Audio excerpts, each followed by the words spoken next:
Hello friends, super magic રસોઈમાં મિત્રો હું આપનું સ્વાગત કરું છું। આજે આપણે ચણા પલાળવાની ઝંઝટ વગર ઇન્સ્ટન્ટ આપણે ચણા કેમ બાફવાને એનો વિડીયો હું તમારી સાથે શેર કરું છું મિત્રો।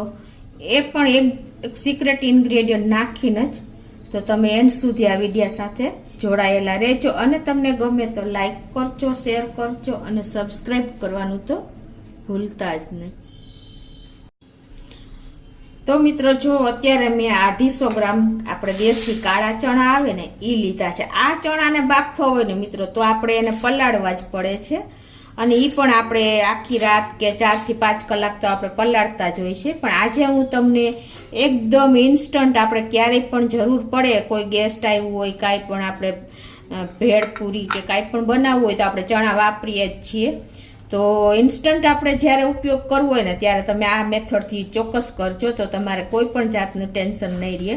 અને આપણે સિક્રેટ ઇન્ગ્રેડિયન્ટમાં મિત્રો તમને ખાસ જણાવી દઉં કે આપણે બરફના ટુકડા નાખીને આ ચણા બાફવાના છે, તો તમને નવાઈ પણ લાગશે। તો હવે આપણે ચાલુ કરીએ। તો પહેલા તો મિત્રો આપણે 250 ગ્રામ ચણાને આપણે 2 થી 3 પાણીએ ધોઈ નાખશું, કેમ કે એમાં એટલો તો ડસ્ટ હોય જ છે। તો આ રીતે તમારે સાદા પાણીએથી જ 2-3 પાણીએ વોશ કરવાના છે। તો જો આપણે આ ચણા 2 થી 3 પાણીએ ધોઈ નાખ્યા છે અને એકદમ ક્લીન થઈ ગયા છે। હવે આપણે ગેસ ઓન કરીને આ ચણા સીધા જ આપણે કુકરમાં નાખી દેશું અને એમાં આપણે પાણી નાખશું ચણા ડૂબે એટલું, અને ટેસ્ટ એકોર્ડિંગ 1 ટીસ્પૂન જેવું મીઠું પણ નાખી દેશું।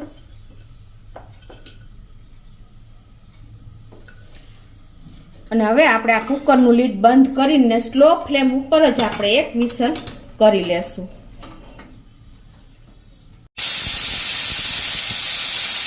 તો જો આ રીતે આપણે 1 વિસલ થઈ ગઈ છે। હવે આપણે ગેસ બંધ કરી દેશું અને કુકરનું પ્રેશર રિલીઝ થવા દેશું। તો મિત્રો જો આપણે કુકરનું પ્રેશર પણ રિલીઝ થઈ ગયું છે। હવે આપણે એનું ઢાંકણ ખોલી લઈએ।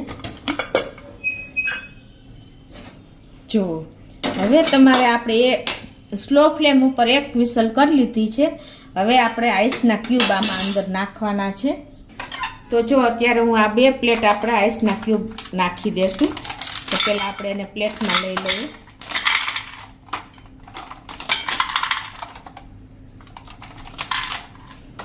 હવે મિત્રો આ 2 પ્લેટ આપણે બરફના ટુકડા કુકરમાં જ નાખી દેવાના છે અને એને આપણે મિક્સ કરી લેશું। પાછું આપણે કુકરનું ઢાંકણું બંધ કરીને 2 વિસલ સ્લો ગેસ ઉપર આપણે લઈ લેશું। તો જો હવે આપણે કુકરની 2 વિસલ સ્લો ફ્લેમ ઉપર થઈ ગઈ છે અને આપણે ગેસ પણ બંધ કરી દેશું અને કુકરનું પ્રેશર આપણે રિલીઝ થવા દેશું। પછી તમને આગળ હું તમને બતાવું। આપણે કુકરનું પ્રેશર પણ જો રિલીઝ થઈ ગયું છે, તો આપણે કુકરનું ઢાંકણું પણ ખોલી લઈએ। જો મિત્રો આપણા ચણા બફાઈ જ ગયા છે, તમને ખ્યાલ પણ આવી જતો હશે। તમને દાણો પણ બતાવી દઉં, ગરમ છે એટલે તમે સેજ આપણે હાથમાં જો છે ને મિત્રો, એકદમ આપણે જે પલાળીને ચણા બાફી છે ને એવા જ આપણા ચણા તૈયાર થઈ ગયા છે। એકદમ ગરમ દાણો છે એટલે અડાતું નથી। જો ખ્યાલ આવે છે તમને? આપણે જે આખી રાત પલાળી છીએ કે 4-5 કલાક જે આપણે ચણા પલાળીને આપણે તૈયાર બાફી છે ને એ જ રીતના આપણા ચણા અત્યારે બફાઈ ગયા છે મિત્રો।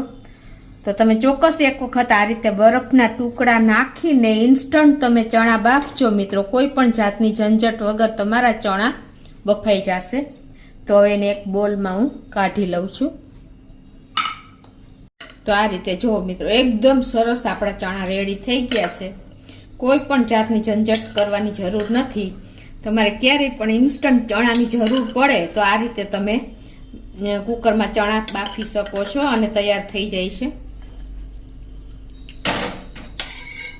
તો મિત્રો તમને ચોક્કસ આ વિડીયો ગમ્યો હશે અને ઉપયોગી પણ થશે, કેમ કે આપણે એક આઈસના બરફના ટુકડા નાખીને જે આપણે ચણા બાફ્યા છે ને ઇન્સ્ટન્ટ, ખાલી જો તમારા ચણા નવા હોય ને મિત્રો તો તમારે 2 વિસલ વધારે કરી લેવાની, એટલે કે આપણે જે 1 વિસલ કર્યા પછી બરફના ટુકડા નાખીને જે 2 વિસલ કરી છે ને એના પછીની પણ તમારે 2 વિસલ નવા ચણા હોય ને તો કરી લેવાની છે, એટલે કોઈ પણ જાતનો પ્રોબ્લેમ તમને નહીં આવે મિત્રો.